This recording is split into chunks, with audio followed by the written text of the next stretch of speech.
This is a live look over Tel Aviv there in Israel as folks are still on alert. Now, we are learning this morning that Israeli security officials say the country's Mossad spy agency actually smuggled weapons into Iran ahead of the strikes that were used to target its defenses from within. Two security officials spoke to the Associated Press to talk about the highly secretive missions. It was not possible, though, for the Associated Press to independently confirm the claims.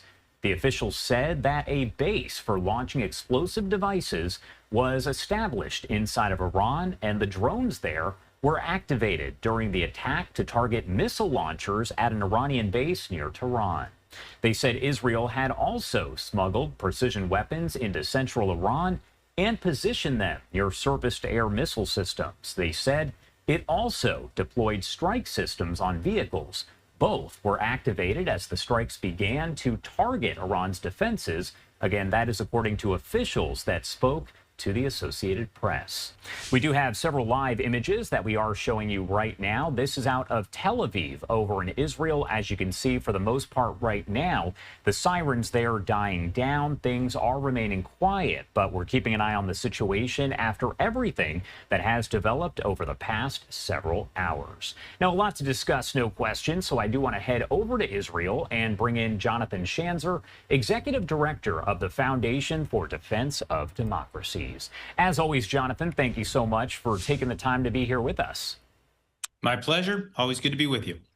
And first off, before we talk about the situation in general that has played out, I did want to ask you, because again, you're over in Israel. So explain what the situation is on the ground there. It's remarkably quiet. We had a little bit of a jarring evening, somewhere around 3 o'clock in the morning local time here in Jerusalem. I first heard a siren sort of off in the distance, and it woke me up. And my first thought with this was probably just another Houthi missile that was coming in. These are usually one and done. But then my phone started blaring, and I looked down at the messages, and there was something from the Home Front Command here in Israel, and they were saying that across the entire country, everyone was being told to go into shelter. So I'm at a hotel here in Jerusalem. We went into a stairwell, waiting for further instruction. We sat there for a good hour or so, and then actually went down to a protected space that's 3 stories below ground, sat there for a bit, and then we began to get news that it did not look like there was going to be an Iranian response. And so folks went up to their rooms and went about their business. I think everybody was a little jarred, probably a little tired. But, life seems to go on right now. I see cars on the streets here in Jerusalem. I see people walking around. That's not what Home Front Command is I think, suggesting. They want folks to stay relatively close to their protected shelter areas, and to keep food and other things nearby in the event of an attack. But from what we can tell, what is being broadcast here and what is being broadcast in Iran, what we're seeing from around the world, is that Israel carried out a remarkable attack last night. They neutralized a great number of the ballistic missiles that Iran had prepared to fire at Israel. They took out the drones that Iran had fired in response to the attack. But I think most importantly, from the Israeli perspective, they appeared to have thwarted a nuclear breakout. In other words, it appears that Iran may have decided that, as talks with Donald Trump and Stephen Witkoff, that as those talks started to stall, that this was their time to break out for a bomb. And that was something that the Israelis were never going to let happen. They've been vowing to stop that for 15 years. And it looks like last night they put their money where their mouths have been. And that is that's the story now. Perhaps the only thing I could add is that there are a number of senior leaders of the Iranian military, of the Islamic Revolutionary Guard Corps, that have been eliminated as well. So there was a decapitation strike that took place as well. So again, a lot of chaos right now in Iran. I was seeing reports this morning that people are lining up, trying to get food, trying to get there's a lot of panic there. And I compare that to what's happening here in Israel, and it's really quite a stark contrast. And what you're looking at right now, you were just talking about that, but some of the top military officials that were killed there in the strike, it seems as though they were targeted specifically to minimize the damage, according to the IDF, and death of civilians, things of that nature. But how would you overall, and you touched on this, but how would you characterize the success of the strike, both tactically and strategically? So, I mean, I think from the perspective of what they targeted, the people that they targeted in the regime, I think this was hugely important. Decapitation strikes. They went after top nuclear scientists. They went after people that were senior people in the nuclear program. They went after the military strategists. In other words, really the brain trust of the regime. I think that's important because it's so in chaos right now inside the Islamic Republic, and I'm not sure they know who is in charge or how to respond. They have struck the Natanz nuclear facility. From what I understand, it has not been destroyed, but that it has been crippled. That's important because we're probably looking at Israel perhaps having bought a year or more time in terms of a possible Iranian breakout. There are other strikes that are ongoing, multiple waves of strikes, and I understand that there may be strikes happening as we speak, with the Israelis, I think, refueling and sending those F-35s back out into Iranian airspace to attack more targets. But a lot of this also, Josh, is about destroying the ballistic missiles that were pre-positioned to be able to hit Israel. In other words, Iran had an attack plan. They had launchers on the western side of the country that would take less time to get to Israel. The launchers have been destroyed. A lot of the missile silos have been destroyed. I don't know how to quantify it yet because the Israelis are not quantifying it, at least not that I've seen, but they have taken out a lot of the offensive capabilities that the regime has, and it appears that they have set back the nuclear program and prevented a dash to a bomb. For me, I have to say, the big question is there are still facilities that are buried deep beneath the ground. And the Israelis, at least as I understand it, don't have the capability to destroy what is deep beneath the ground because they don't have the bombers and they don't have the heavy munitions that are necessary to finish the job. That's something that the U.S. has. And right now, at least from what we're seeing, the Trump administration has disavowed the operation. They've said that they don't, that they didn't take part in it. I've seen conflicting reports about whether they knew in advance or not. But I do think that there's kind of an open question now as to whether the administration decides, okay, we're going to finish this, we're going to mop it up, or whether they go back and they start talking to the Iranians again to say, look, you've been hurt, you've been crippled. This is the time to wave the white flag to end your nuclear program. That's where the leverage is.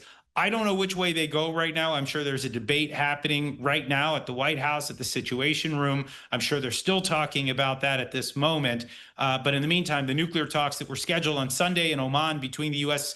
and Iran, they've been canceled, not a surprise. And everything seems to be in suspension while the Israelis continue their work from the air.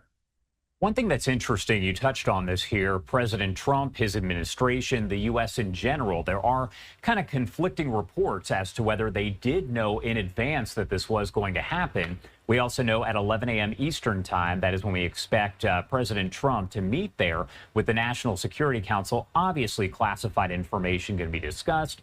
Cameras not allowed inside. It is a closed-door meeting. But how significant is it to see President Trump meeting with the National Security Council on this just hours after the attack? What does that say?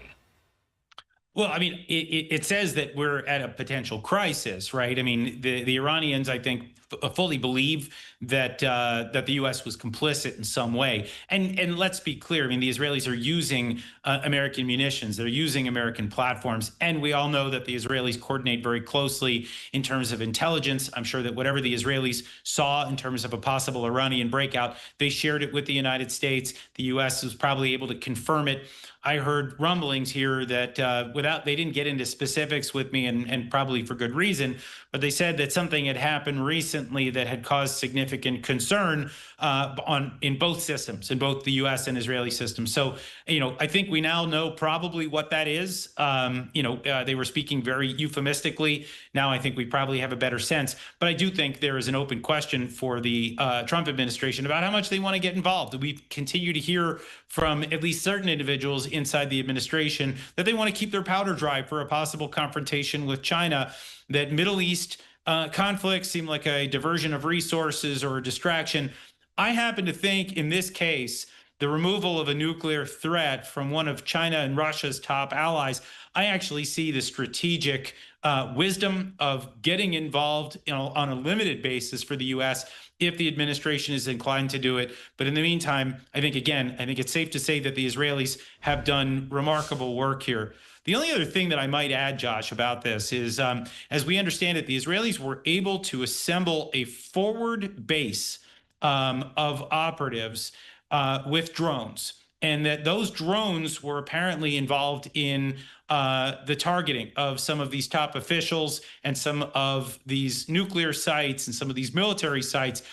This is remarkably similar to what we saw coming out of Russia not too long ago with the Ukrainians pulling off a very similar operation. I don't know whether there's a connection, but I would say that it's hard to ignore the interconnectivity of all of these fronts that we're watching right now as embattled democracies try to fend off aggressive enemy actors that are aligned against the United States and their allies. And what you're looking at on your screen is actually a live look at of Baghdad, Iraq at this hour here. It's the fortified green zone area, which is, for folks not familiar with that, where the U.S. Embassy is located. Iraq saying that more than 100 Iranian drones crossed its airspace. What is the role here in other maybe surrounding areas as they do see these drones fly overhead? Do they just ignore it? Do they take part in shooting them down? How does all of that kind of work? Well, we have CENTCOM, Central Command. That is the U.S. military command that is responsible for the Middle East. They have been on high alert. We actually know that they were on high alert even maybe 24 hours before this strike took place.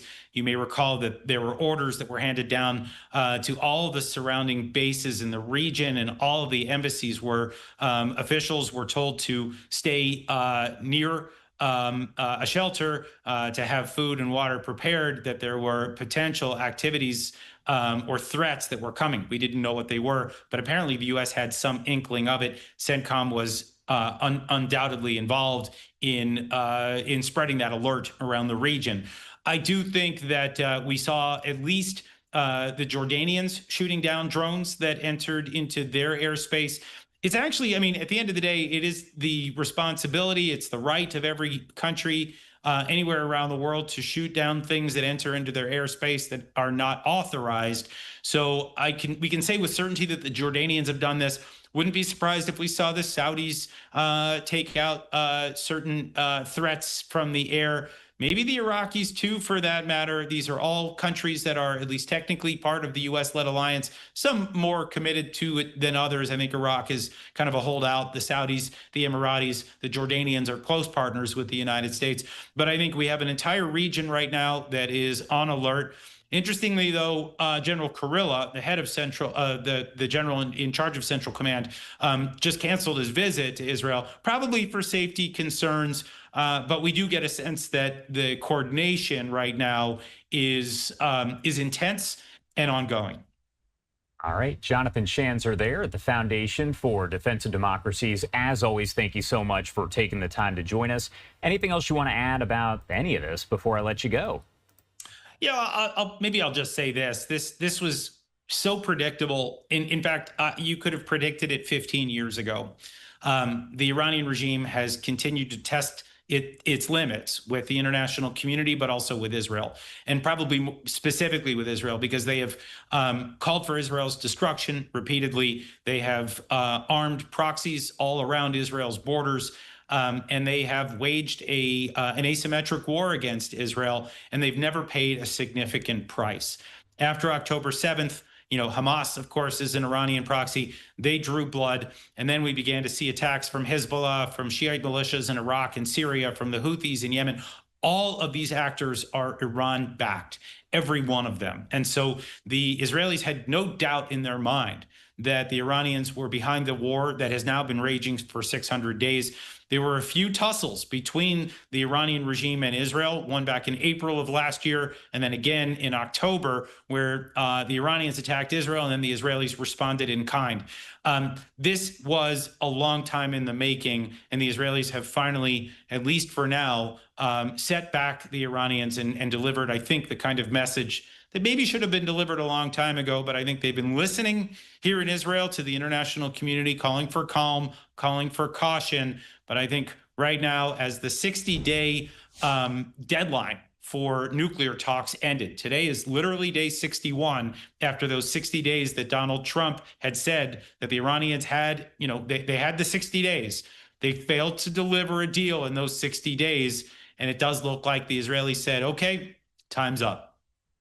And of course, that's important to mention that it is day 61 of that 60-day conversation there. Thank you so much, Jonathan Schanzer, for taking the time to join us and help break all of this down. Obviously, a lot to it.